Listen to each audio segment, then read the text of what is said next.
Hi guys, welcome back. It's Brandy, and today I'm going to be showing you a very simple ink blending technique using the color kit from the August Hip Kits. This month the kits include 2 full-size Distress Oxides and 2 stencils, and I've chosen to use the Lemon Vine stencil, and I'm going to create another piece of patterned paper, I guess you can say, for a scrapbook layout. And I'm going to start by placing the stencil in the top left-hand corner of the page. And I'm just going to line the edges up perfectly along the edges of my cardstock. And when you do this, in each corner, the pattern will match up just perfectly.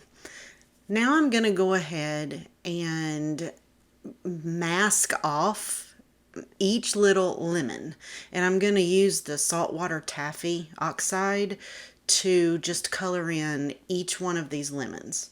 Now you may be wondering why I chose pink for the lemons instead of the yellow, but I don't think that just because it's a lemon it has to be yellow. In the end, I think you're really gonna like the way that it turns out.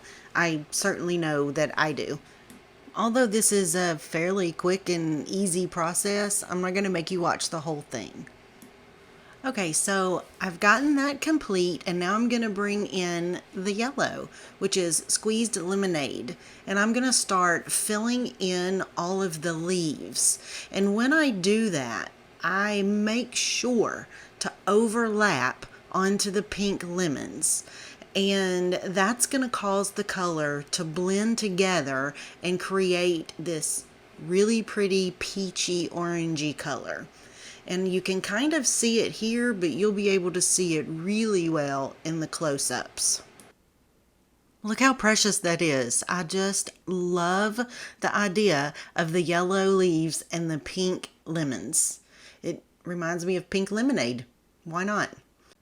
So here I'm just showing you that when you line the stencil up with the edges of the cardstock on the other side, that the patterns do indeed match up quite perfectly.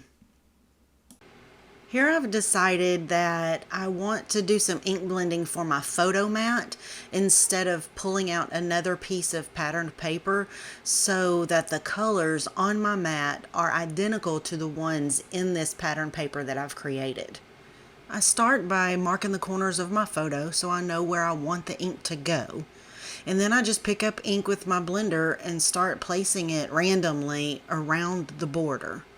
Now I'm going to pick up some of the pink color and I'm going to do the same thing, making sure to overlap the colors in between.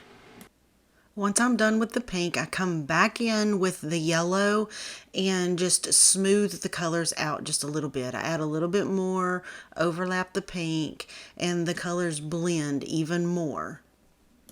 And y'all, I know it doesn't look like much right now, but I promise when I'm done, it's going to be so pretty. But I think maybe you can see kind of what I'm going for, especially now. I'm going to go ahead and get this cardstock trimmed down to the size that I want my mat. And isn't that gorgeous? Those two colors together are so pretty. I love it so much. Now my background and my photo mat are perfectly matched. And I'm going to go ahead and skip ahead to the final project and show you how it all came together. And there it is, guys, the completed page. I really hope you enjoyed today's video, and please don't forget to check us out on Facebook and Instagram. You can find so much more inspiration there. I hope you have a wonderful crafty day. Bye-bye.